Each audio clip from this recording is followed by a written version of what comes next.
guys, it is Lisa Lewalt with the Fire Life Foundation. And Trisha Begg, the C-Suite Network and the Hero Club. And we are here with the amazing Jackcanfield. Jack, thank you so much for coming out to City Summit today to speak. We heard you talking about positive thinking. I work a lot with at-risk youth. I know in the entrepreneurial world, we are all dealing with stress. When people are facing challenges, what is 3 tips you can give them to stay positive? Well, one thing is to know that everything you've ever experienced in the past that was challenging, you survived it. So that's the first part. So we're survivors, and if you've survived before, you can survive again. So just come from that position. The second thing is to ask yourself, what does it look like on the other side? What is my vision of being on the other side of this challenge? Whether it's having more money, having a family, if I'm an orphan, whether it's getting out of an abusive situation, but always look at where's the goal? Where am I trying to get to? What happens when we're challenged is we focus on the obstacle, the block, the challenge. And if you're riding a bicycle and there's a rock in the road and you focus on the rock, guess what happens? You hit the rock. The rock, yes. If you're driving a bicycle and there's a cow over there and you start looking at the cow, your bicycle goes to the right. So always have your energy where you want to go, not on the obstacle that's in the way. And also don't focus on what you don't have, focus on what you want. And also be grateful for what you do have. Because even in America, some of the worst situations, you're not in Syria being bombed in Aleppo.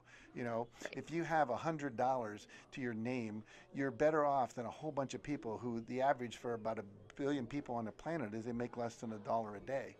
And so just count your blessings, be clear where you want to go, and then also reach out for help. A lot of people think we have to do everything alone. It makes us weak if we ask for assistance.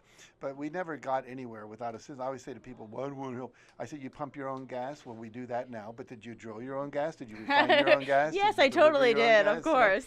So we need to be part of a community and ask for help. Great answers and great suggestions. I'm just wondering, at the C-Suite Network, we have 500,000 C-Suite level executives, and we have a special group called the Hero Club of entrepreneurial CEOs.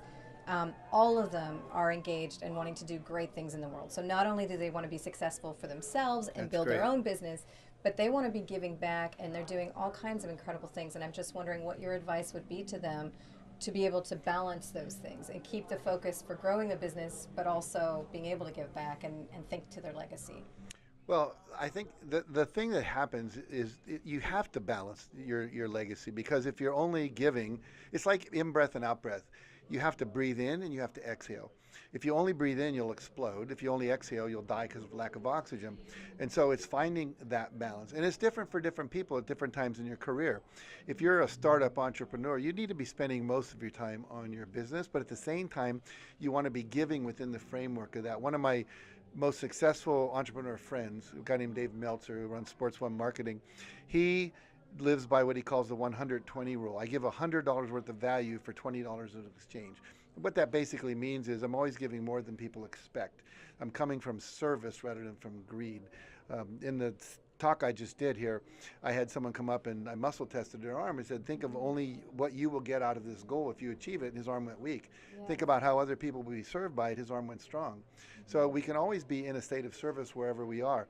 As one becomes wealthier in time and abundance in money, then you can give more. I'm a big believer in tithing, both your time and your expertise and your money. So sometimes if you don't have a lot of money, you have expertise that you can give to a nonprofit organization, or you can be a big brother, a big sister, and give to one person. But always be of service where you are, but then keep get that as you go. If you were to give one piece of advice to people who are starting out in business, they, probably facing their failure, what are some tips you can give to somebody who's starting out?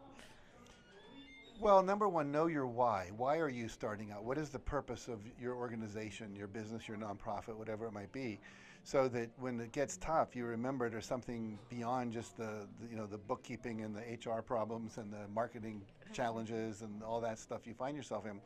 And make sure you have a clear set of values that you're going to live by no matter what. Only do something you're passionate about. If you're just doing it for the money, I would say don't do it. You've got to be doing it. Well, there goes my whole life. No, just kidding. No, I don't believe you. No, you got to do it because you care about it. You like it. You enjoy it. Like if you love music, then be in the music world. If you love, baking, then bake. But the problem is a lot of people you talk to kids coming out of college. What do you want to do? I want to be wealthy. But what do you want to contribute to the world? The more you contribute, the more value you create, the more value that comes back to you. thirdly, have a vision for exactly what you want it to look like when you get there. And then surround yourself with as many people as you can, mentors, coaches. That's why I found Trisha. Volunteers, interns, and then never, ever, ever, ever, ever, ever, ever give up. That's the challenge most people have. They quit too soon. So just a last quick question, Jack. Sure. We'd love to know what you're most proud of in terms of the legacy that you've been building and continue to build at least until 100 years old, as you told us earlier today. Well, I always answer in triplets, so 3 things. He's used to these interviews. I know. Well, people always say, "What's the one thing you should do?" And I say, "Well, Here's the 3. if you can only keep one organ in your body, which one would you keep? You're like, you need all of them or you die." But the 3 things I would say I'm most proud of. One is the Chicken Soup for the Soul series. Which it's we got love. 500 million Yes. books in the world, and I hardly meet anyone who hasn't been affected by it. Second would be the Success Principles book, which has touched millions of people around the world, and including people in this room that we just spoke in. And the third would be the legacy I'm leaving through our Train the Trainer program. And now I've trained over 2,500 people to teach the work I do in 107 countries. And we're continuing to do that with the goal of having 1 million people teaching this by the year 2030. So people can go to my website, jackcanfield.com, our Train the Trainer program, all our stuff is there. Incredible. Thank you so much. And thank you so much for coming out and speaking at City Summit and supporting all of the nonprofits that City supports at City Gala. Well, they're So all thank you. really valuable nonprofits. I really am glad to be part of it. So thank you. Thank you so much. My pleasure.